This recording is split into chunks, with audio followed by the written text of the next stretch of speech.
pineapple under the sea.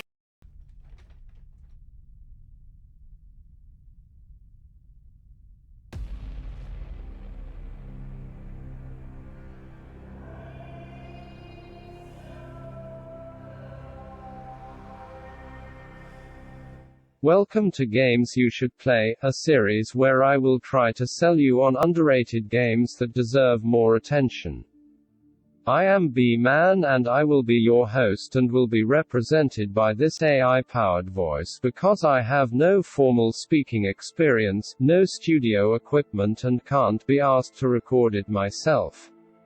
Instead I am abusing a free-to-try web tool lol. Fun fact, did you know that the first synthetic voices came out back in 1939? Who saw you? Whom did she see? Fuck you!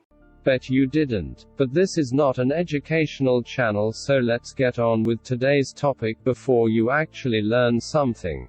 Today we will take a closer look at the upcoming game Trepang2, which is a love letter to the 2005 cult classic first-person shooter Fear.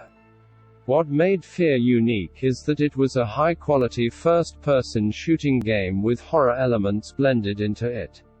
Which if you played it back in the era when it came out, it was quite the experience. Pretty sure it made many of us suspicious about ladders for the rest of our lives.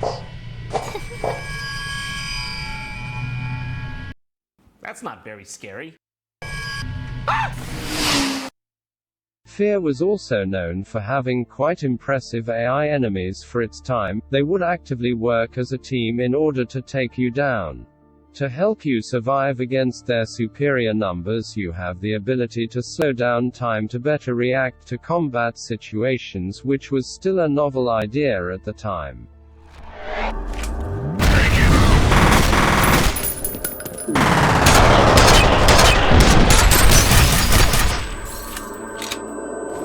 The player also has access to a decently sized arsenal of weapons.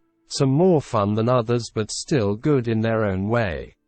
Additionally, you can also perform a series of melee attacks. Hitting the enemies with your weapon, a bicycle kick or a slide kick, ragdolling an enemy into oblivion never gets old. Fear was one hell of an experience in its day and it is one of my favorite all-time games. Now, imagine if you remade Fear today and also added a healthy dose of some crackhead energy, you get Trepang2. It takes almost all aspects from Fear, turns the dial up to 11, breaks off the dial and tosses it out the window. You move faster than a teenage boy who just got told his girlfriend is home alone, and by utilizing your movements and slow motion you can end any combat encounter in a matter of seconds. Just like the boy most likely will. In addition to slow motion, you also have a cloaking device that allows you to become invisible for a short while or until you take an aggressive action. This allows you to either sneak up on unsuspecting enemies when you are in their line of sight or escape and re-engage while in active combat. In the Trepang2 demo you have access to a couple of weapons such as pistols, machine guns and assault rifles. But that's not important because you won't be using them when you get hold of the shotgun.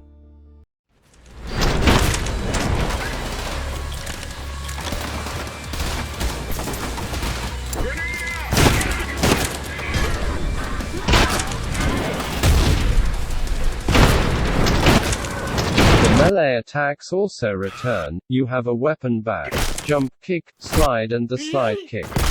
These are extremely useful for saving precious shotgun shells and also to get up close to the enemy to kill them better.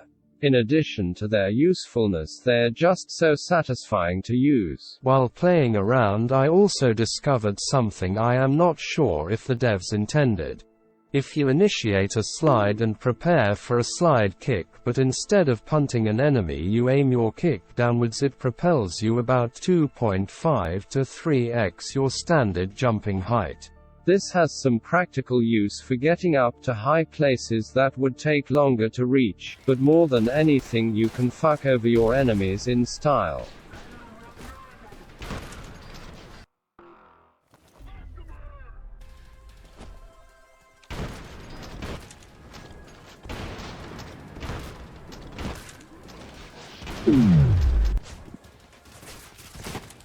But man, what about the horror elements? I imagine you yelling at the screen in disappointment and/or disinterest.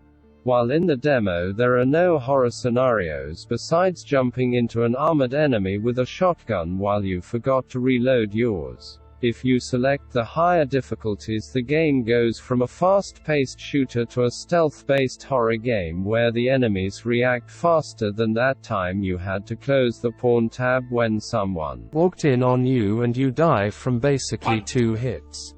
If you have armor. But while the enemies reacts and kills you much faster, they do not become bullet sponges. A good headshot or 2 if they have a helmet is enough to put them down, which is a refreshing take on game difficulty.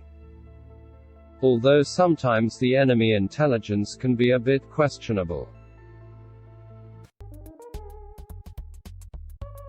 After you clear the first mission, you unlock the base where you can access a survival game where you face off against 20 waves of enemies in 3 different maps, where killing the enemies earns you cash which can be used to buy more shotguns. And other stuff, I guess. This is where the meat of the demo takes place, and beating it on the harder difficulty settings also unlocks cheat codes such as more gore. Can one get enough gore?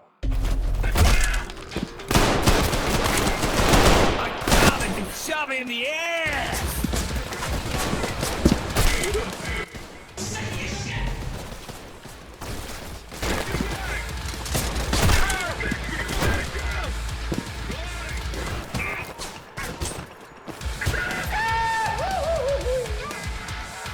When visiting the base, you can also find the dual-wield serum that, you guessed it, allows you to dual-wield shotguns. Nice.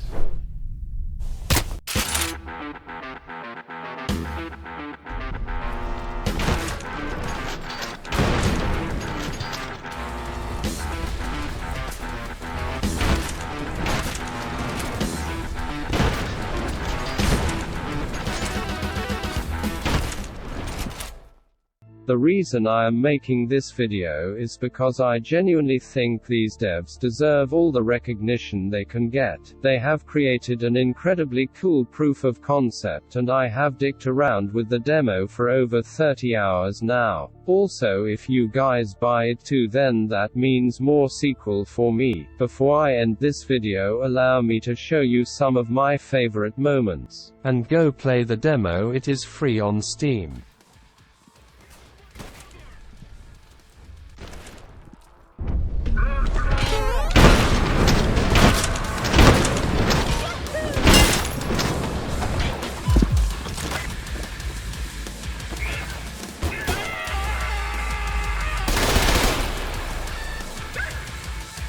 Why are we still here?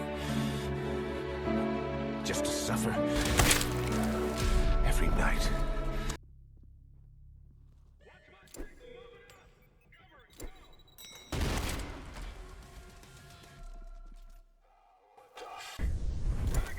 Nope.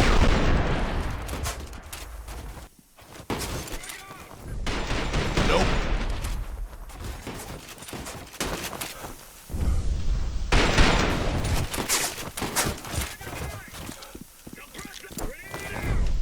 Nope.